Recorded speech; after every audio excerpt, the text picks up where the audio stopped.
Hello friends, welcome to your channel catalyst Soni and this is Soni Singh. Friends, जैसे कि आप जानते हैं 4 बजे अभी हम जो क्लास फर्स्ट ईयर में लेकर आ रहे हैं बीएड फर्स्ट ईयर में, वो हमारा लर्निंग एंड टीचिंग चल रहा है। तो लर्निंग एंड टीचिंग का जो हम क्लास लेकर आ रहे हैं, तो मैं सोच रही हूँ कि आप लोगों को इसके साथ साथ वेरी शॉर्ट क्वेश्चन भी दे दूँ लर्निंग एंड टीचिंग का, जो कि एक एक नंबर के आ सकते हैं। हो सकता है ये ऑप्शनल में आ जाए, हो सकता है कि ये इसी तरह से वन लाइनर में आ जाए। तो ये क्वेश्चन का जो है आंसर 15 क्वेश्चन का सेट मैं आप लोग के लिए लेकर आई हूँ लर्निंग एंड टीचिंग के लिए, जो कि आपको आज मैं बताने वाली हूँ। सो फ्रेंड्स, अगर आप हमारे चैनल पर नए हैं तो चैनल को सब्सक्राइब कर लीजिए, बेल आइकन को हिट कर दीजिए। बीएड फर्स्ट ईयर का क्लास 4 बजे इवनिंग में, बीएड सेकेंड ईयर का क्लास 7 बजे इवनिंग में हमारे चैनल पर कंडक्ट करवाया जाता है। चलिए बात करते हैं। फर्स्ट क्वेश्चन है, छात्र ड्रिल विधि के द्वारा विधि के आधार पर सीखते हैं। देखिए, ड्रिल विधि का मतलब होता है रिपीट करना, चिल्ला, जिसको हम लोग लाउड करके बोलते हैं वो। तो जिसको जोर जोर से बोल करके सीखना, ड्रिलिंग समझ रहे हो ना, जो कि ये 26 में और 15 अगस्त में जो ड्रिल होता है, परेड होता है, उसी टाइप का।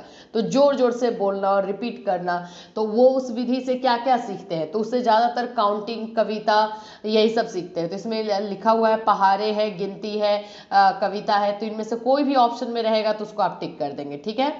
चिन्हांकन सूची का प्रयोग किया जाता है। चिन्हांकन यानी कि आप लोगों का साइन सूची का, सामूहिक गुणों को जानने के लिए या व्यक्तिगत विशेषताओं को जानने के लिए, दोनों तरह के।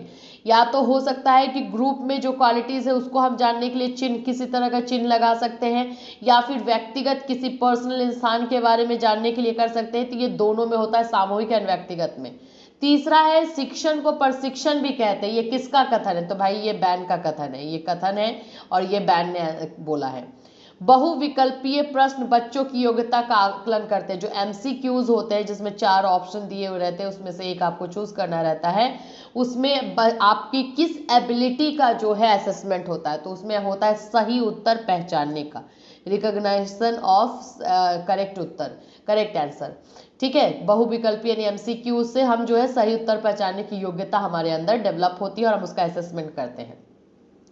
रचनात्मक उत्तरों के लिए चाहिए, अब हमें क्या है कि क्रिएटिव आंसर चाहिए। तो क्रिएटिव आंसर के लिए क्या होगा कि हमें ऑप्शन नहीं देना पड़ेगा, तब तो आप लोग अपने से बना करके अपना थॉट, अपने विचार, अपने सेंटेंस यूज करके लिखोगे। तो उसके लिए हम क्या करेंगे, मुक्त उत्तरीय प्रश्न देंगे जिसमें कि ऑप्शंस नहीं रहेंगे, आपको खुद से आंसर देना पड़ेगा।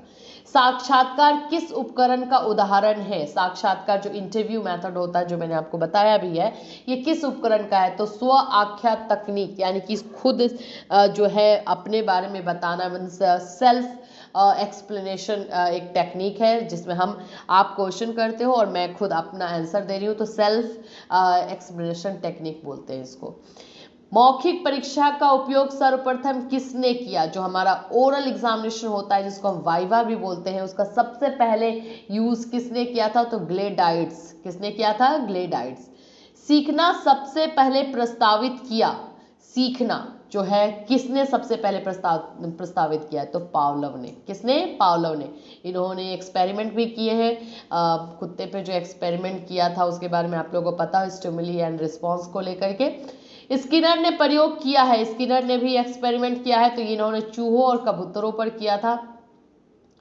अधिगम क्या है? लर्निंग क्या है? लर्निंग हम किसे कहते हैं? तो देखिए यहाँ पे ना क्वेश्चन अधिगम और शिक्षण दोनों आता है। अगर ये आ जाए कि शिक्षण क्या है, तो याद रखिएगा शिक्षण एक सामाजिक क्रिया है।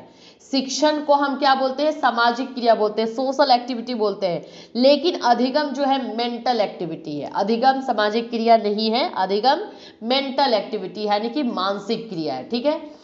सक्रिय आक्रामक अभिवृत्ति होने पर विद्यार्थी सीखता। अगर विद्यार्थी एक्टिव रहे क्लास में और रिस्पॉन्स दे तो बच्चा क्या करेगा? जल्द सीखेगा अच्छे से या फिर नहीं सीखेगा? ऑफ कोर्स तीव्र गति से सीखेगा। अगर बच्चा एक्टिव रहता है क्लास में, आक्रामक रहता है, तो जाहिर सी बात है कि वो तीव्र गति से सीखेगा। बाल्यावस्था से किशोरावस्था तक सीखने की गति में क्या होता है, कमी आती है, तेज होता है, घटता है? तो अब ऑब्वियस बात है कि तेजी आती है। हमने अगर पाइगेट की थ्योरी को भी आप देखो तो उसमें भी आप देखोगे कि धीरे धीरे हमारे सीखने की जो शक्ति होती है वो बढ़ते जाती है, और फिर फाइनली हम जो फॉर्मल ऑपरेशन में स्टेज में जाते हैं तो उस समय हमारा जो है कॉग्निटिव डेवलपमेंट हो जाता है, हम लॉजिकल थिंकिंग, एब्स्ट्रैक्ट थिंकिंग हमारी डेवलप हो जाती है।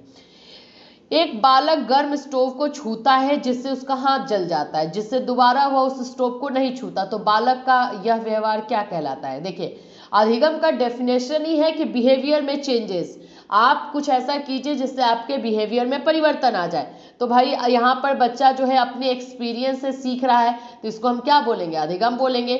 बच्चे ने अपने एक्सपीरियंस से सीखा है, उसने पहले टच किया तो उसका हाथ जला तो फिर दोबारा नहीं छुआ, तो इसको बोलते हैं अनुभव से सीखना, लेकिन ये सीखना ही है। पावलो ने अपने प्रयोग किस पर किए हैं? तो भाई पावलो का प्रयोग जो है कुत्तों पर है, ठीक है। किसी व्यक्ति को पढ़ने, लिखने, बोलने, गणित के प्रश्न हल करने में कठिनाई का अनुभव होता है, इसका कारण क्या है? किसी भी बच्चे को अगर पढ़ने लिखने में प्रॉब्लम है और वो नहीं ठीक से कर पा रहा, तो उसको हम क्या बोलते हैं? Learning disability. क्या बोलेंगे? लर्निंग अशक्तता या लर्निंग डिसेबिलिटी बोलते हैं। ये बहुत तरह की डिसेबिलिटीज़ है जो कि हम लोगों ने किया है, और कुछ हम करने वाले भी हैं। 4 बजे के क्लास में लर्निंग डिसेबिलिटी भी होगा, तो आप लोग वहाँ पे ज्वाइन कर सकते हैं। सो फ्रेंड्स, ये रहा हमारा जो लर्निंग एंड टीचिंग का वेरी शॉर्ट क्वेश्चंस। बहुत जल्दी मैं शॉर्ट भी लाऊंगी और इसका एक और पार्ट लेकर आऊंगी जिसमें भी 15 से 20 क्वेश्चंस रहेंगे आप लोगों के लिए, और जो ये दे रही हूँ इस बहुत इंपॉर्टेंट है, तो इसको जरूर कर लीजिएगा, एक नज़र जरूर देख लीजिएगा और लर्न भी करने का ट्राई कीजिएगा। चलिए फिर मिलूंगी, till then have a nice day.